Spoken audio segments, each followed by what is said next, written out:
ثم أنتم هؤلاء تقتلون أنفسكم وتخرجون فريقا منكم من ديارهم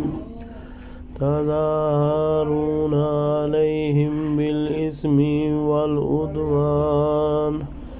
وإن يأتوكم أسارى تفادوهم وهو محرم عليكم إخراجهم أفتؤمنون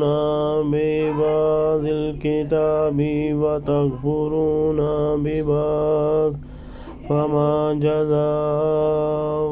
من يفعل ذلك منكم إلا خزي في الحياة الدنيا